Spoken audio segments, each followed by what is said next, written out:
നവോത്ഥാന പ്രസ്ഥാനങ്ങളുടെ സ്വാധീനം, വ്യവസായ പാരമ്പര്യം, ചേർത്തലയുടെ സവിശേഷതകൾ ഏറെയാണ്. ചേർത്തല നിയമസഭാ മണ്ഡലത്തിൻ്റെ കണക്കുകളും വസ്തുതകളുമായി ഇന്ന് ABC മലയാളം അവിടെയുണ്ട്. ആലപ്പുഴയിൽ നിന്ന് കേവലം 22 കിലോമീറ്റർ മാത്രമുള്ള ആലപ്പുഴയുടെ ഭാഗം തന്നെയായിട്ട് കിടക്കുന്ന ഒരു പ്രദേശമാണ് അവിടെ. നമുക്കെല്ലാം അറിയാവുന്നതുപോലെ കേരളത്തിൻ്റെ മുഖ്യമന്ത്രിയാകുമെന്ന് നമ്മൾ കരുതിയ KR ഗൗരി അവിടെ മത്സരിച്ചിട്ടുണ്ട്. CK ചന്ദ്രപ്പൻ അവിടെ മത്സരിച്ചിട്ടുണ്ട്. ഇതെല്ലാം കൊണ്ടും വലിയ രാഷ്ട്രീയ പ്രാധാന്യം നേടിയ, അതുപോലെ തൊഴിലാളി പ്രസ്ഥാനത്തിൻ്റെ പ്രത്യേകിച്ചും കയർ മേഖലയിൽ തൊഴിൽ ചെയ്യുന്ന ആൾക്കാരുടെ സംഘടിതമായ നീക്കങ്ങളുടെ ഒരു വേദി കൂടിയായിരുന്നു. അതെ, തീരദേശം മുഴുവൻ അങ്ങനെയായിരുന്നു. ആ കൂട്ടത്തിൽ പ്രമുഖമായിട്ടൊരു സ്ഥാനം തൊഴിലാളി പ്രസ്ഥാനങ്ങൾ സംഘടിച്ച ഈ VS അച്യുതാനന്ദൻ്റെ ഒക്കെ ഒരു കർമ്മഭൂമിയായിരുന്നു. KR ഗൗരിയുടെയും കർമ്മഭൂമിയായിരുന്ന സ്ഥലമാണ് അതെന്നുള്ളതാണ്. പിന്നെ വേറൊരു പേര് കൂടി ഉണ്ടായിരുന്നു, പേര് ദോഷം ഇപ്പോഴില്ല, അതുകൊണ്ടത് ഞാൻ പറയാം. അതായത് ക്യൂലെക്സ് കൊതുകുകളുടെ കേന്ദ്രമായിരുന്നു. അവിടെ പോയി താമസിച്ചു കഴിഞ്ഞാൽ മന്ത് വരുന്ന ഒരു കാലഘട്ടം ഉണ്ടായിരുന്നു. ഇപ്പം നമ്മൾ അതിൽ നിന്ന് നിർമ്മാർജ്ജനം ചെയ്ത് വളരെയധികം ആരോഗ്യരംഗത്ത് അങ്ങനെ ഒരു മുന്നേറ്റം നമ്മൾ നടത്തിയിട്ടുണ്ട്. ഇതെല്ലാം കൊണ്ടും വളരെ പ്രധാനപ്പെട്ട ഒരു സ്ഥലമാണത്. ഈ ട്രാവൻകൂർ സ്റ്റേറ്റ് മാനുവലിലാണ് ചേർത്തല ഒരു ജില്ലയായിരുന്നു എന്നുള്ള കാര്യം നമുക്കത് വായിച്ചു കഴിഞ്ഞാൽ അതിൻ്റെ തെളിവുകൾ കിട്ടുന്നത്. എന്തായാലും ശരി, ചേർത്തല ഇപ്പോൾ വളരെയധികം കണിച്ചുകുളങ്ങര ക്ഷേത്രമുണ്ട് അവിടെ. അത് അതിൻ്റെ ഒരു ആത്മീയ സാന്നിധ്യം വർദ്ധിപ്പിക്കുന്നു. അതുപോലെ തന്നെ കേരള രാഷ്ട്രീയത്തിൽ ഇപ്പോൾ വളരെ അധികം ശ്രദ്ധിക്കപ്പെടുന്ന, വിമർശിക്കപ്പെടുകയും ചെയ്യുന്ന വെള്ളപ്പള്ളി നടേശൻ്റെ സ്ഥലം കൂടിയാണ് കണിച്ചുകുളങ്ങര ക്ഷേത്രവുമായിട്ട്. SNDP യൂണിയൻ്റെ ശക്തി കേന്ദ്രങ്ങളിലൊന്നാണ് കണിച്ചുകുളങ്ങര ക്ഷേത്രവുമായിട്ട് ബന്ധപ്പെട്ടിരിക്കുന്നത്. കൂടാതെ വലിയൊരു ക്ഷേത്രം കൂടി അവിടെയുണ്ട്, കാർത്യായനി ക്ഷേത്രം. ആ കാർത്യായനി ക്ഷേത്രത്തിലെ വഴിപാട് നിവേദ്യം എന്ന് പറയുന്നത് തടി എന്ന് പറയുന്ന ഒരു നിവേദ്യമാണ്.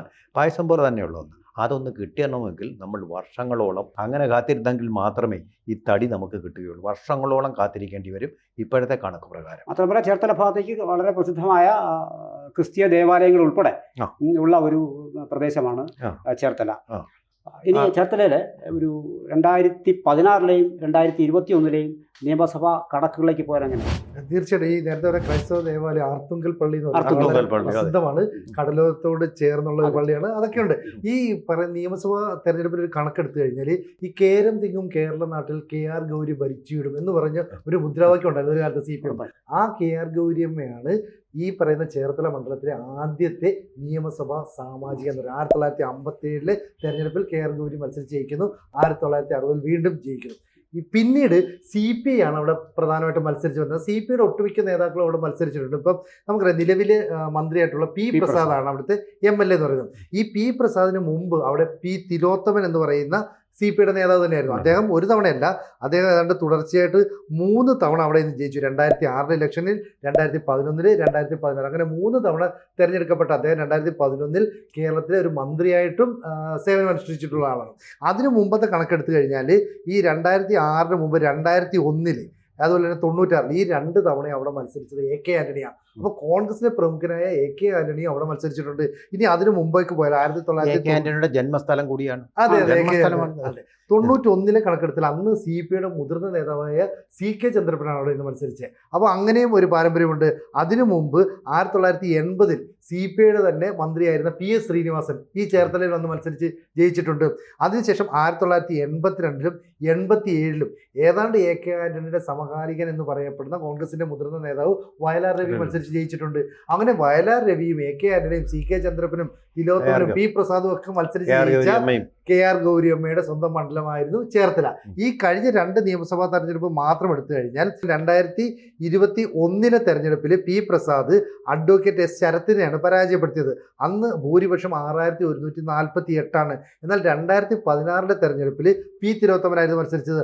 അദ്ദേഹത്തിന് 7196 വോട്ടിന്റെ ഭൂരിപക്ഷം ലഭിച്ചു. അന്നും ഈ കോൺഗ്രസ് സ്ഥാനാർത്ഥിയായിട്ട് അഡ്വക്കേറ്റ് S ശരത്താണ്.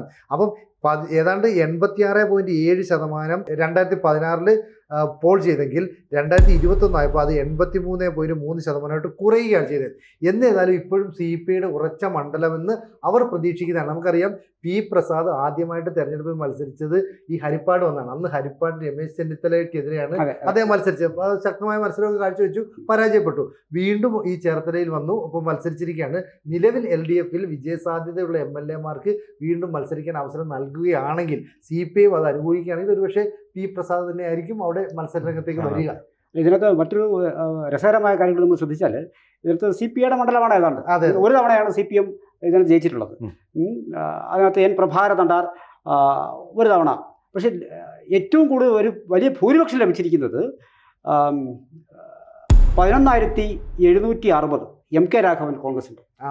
ഇതൊരു ഏതാണ്ട് കമ്മ്യൂണിസ്റ്റ് മണ്ഡലമെന്ന് പറയാമെങ്കിലും ഭൂരിപക്ഷത്തിൻ്റെ വെച്ച് നോക്കുമ്പോൾ സ്വാഭാവികമായിട്ടും CPIക്ക് കുറച്ച് അടുത്ത് തന്നെയുണ്ട്. CPI 11,413 PS Sreenivasan. ഇതിൽ കുറച്ച് മുകളിൽ നിൽക്കുന്ന അദ്ദേഹമാണ്. ഇതാണ് അവിടുത്തെ കണക്കുകൾ. ഇനി ലോക്സഭാ മണ്ഡലങ്ങളിലേക്ക് വന്നു കഴിഞ്ഞാൽ ലോക്സഭാ മണ്ഡലത്തിൽ ചേർത്തലയിൽ ലഭിച്ച വോട്ട് വിഹിതം വന്നു കഴിഞ്ഞാൽ ചേർത്തലയിൽ 2019 UDFന് 38% വോട്ടുകളാണ് ലഭിച്ചത്. 66,326 വോട്ടുകൾ. LDFന് ലഭിച്ചത് 83,221. NDAക്ക് 13% വോട്ടുകളാണ്. 22,655 വോട്ടുകൾ. ഇനി അത് 2024 വരുമ്പോൾ UDFന് 37.5 UDFന് ലഭിച്ചത്. LDFന് 37, NDAക്ക് 24.2 ലഭിച്ചു. അതായത് 13% നിന്നും NDA 24% ഉയർന്നു എന്ന് കാണാം.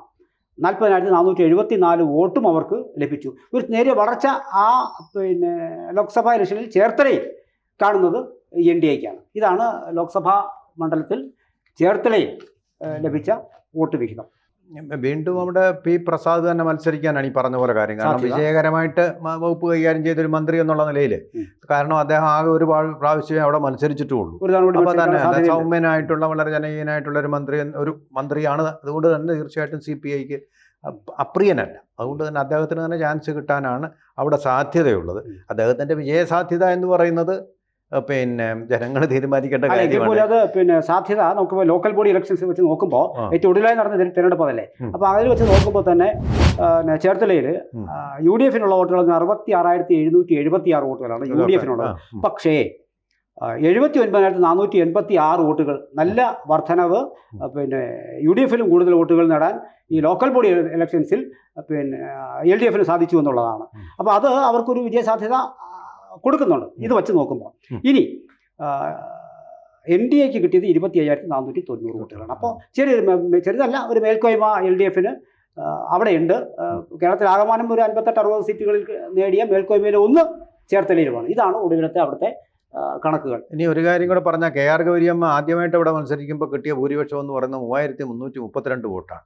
കഴിഞ്ഞ പ്രാവശ്യം P. പ്രസാദിന് കിട്ടിയ ഭൂരിപക്ഷം എന്ന് പറഞ്ഞാൽ 6,148 വോട്ടുകളാണ്. ഇരട്ടിയുണ്ട്. പക്ഷേ അത് വോട്ടർമാരുടെ എണ്ണം കൂടിയത് കൊണ്ട് സംഭവിച്ചിട്ടുള്ളതാണ്. ആ ഒരു കാര്യമുണ്ട്. അതുപോലെ തന്നെ P. തിലോത്തമൻ അവിടെ നല്ല ഭൂരിപക്ഷം നേടിയിരുന്നു, വൻ ഭൂരിപക്ഷം.